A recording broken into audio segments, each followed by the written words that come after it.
Welcome back to our discussions on the Brahms Opus 122 chorale preludes. Today we're looking at what many people regard as the most evocative of all these chorale preludes, and that's the second one on Herzlich, mich, verlangen. That's the chorale which is known widely as the Passion Chorale because of Bach's repeated use of it in the St. Matthew Passion. So this prelude is a very simple construction.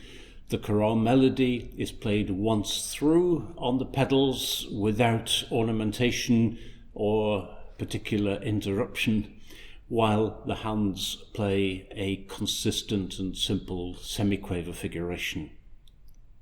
But at the same time, the overall effect is quite unforgettable and distinctive. One of the most striking features, in fact, possibly the most distinctive feature of the piece, is Brahms's use of those repeated bass notes. And that's a technique he uses to great effect elsewhere, for example, in the opening of his Deutsches Requiem, this one.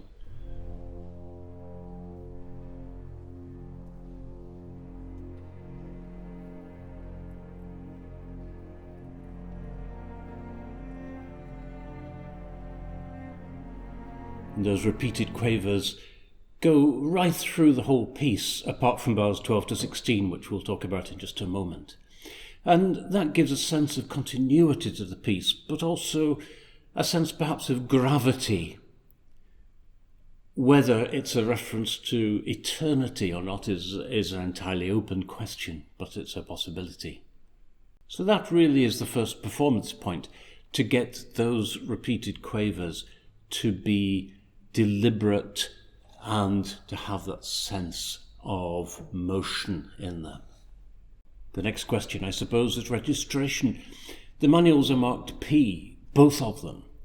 So why does Brahms choose to move to the second manual in bar 11 when he's not actually changing the dynamic marking at all?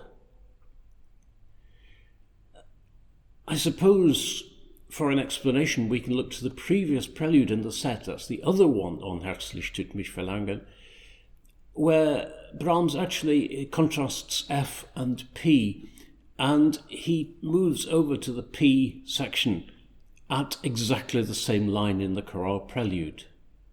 So that is to say, the line in which the text says, "I want to leave this distressing world." Maybe Brahms had a particular relationship to that line, or he felt that wants some kind of a contrast. And certainly he emphasizes in that line, in both cases, the C major tonality of the chorale melody, in contrast to the rest, which is so consistently A minor. So there are real contrasts for that particular section in both of these settings. So what does that actually mean for registration? Well, I suppose we want two alternative quiet registrations. I think probably 8-foot on both of them, 8-foot flutes or something, because this certainly doesn't want to be a bright piece. Brahms specifies 8-foot for the pedals. We've said before that when a German composer writes 8-foot pedal, it doesn't necessarily specify precisely an 8-foot stop. He's meaning no 16-foot, so 8-foot is the predominant sounding pitch. So it's not impossible to use a 4-foot, for example, although in this particular case, I'm sticking to 8-foots, which is probably the best idea if it's possible. It could be a principal sound and a flute sound, perhaps. There's no reason why we shouldn't use a quiet reed like an oboe or something like that. I would suggest not using a sound like a sesquialtera or that kind of thing, because that would make it sound a bit too baroque. Although if you're playing it on a very determinedly baroque organ, then you can do so, but you risk losing a little bit of the character of the piece. But here as in one or two other places in this set, we do have a slight problem, which is where to change manuals. It's fine changing manuals from 1 to 2. There is a very clear break. But changing back from 2 to 1 poses something of an issue. The transition is marked in the last crotchet of bar 16, but unlike the move from 1 to 2, where, as I say, the last crotchet functions as that clear break, we can't really move on the first semiquaver of the beat because it's the resolution of a dissonance, and of course it's in the middle of a marked phrase. So there are two options, I suppose. One is to move on the bar line and assume that Brahms simply put the indication in the wrong place. And the other is to move after the first or second semiquavers of the fourth beat of bar 16. And neither solution is quite satisfactory, but we're just going to have to accept whatever seems best. For the left hand, we can certainly leave it until the bar line, or even actually not move the left hand onto the other manual at all, given that there's no change of volume.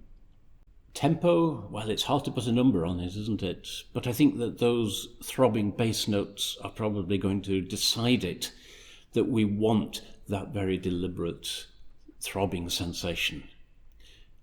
Towards the end, there is a gradual writ towards the adagio section right at the close. And then finally, there's that direction molto legato. What is Brahms' meaning by that, do we think? After all, something is either legato or it isn't legato, and legato would be in any case the standard articulation for Brahms. When we were talking about Herzlich, mich, verlangen, in that episode we talked a little bit about Karl Straube and his what one of the commentators has referred to as finger sustain, the rather over-sustaining of notes, rather reminiscent of using the sustain pedal on a piano. And possibly here there are certain lines that might benefit from that. The higher notes in that opening figuration do seem to want to be brought out a little bit. And so, as a small experiment, I suppose I propose to drag them a little to highlight the shape of the phrase. And we can see what sort of effect that has here.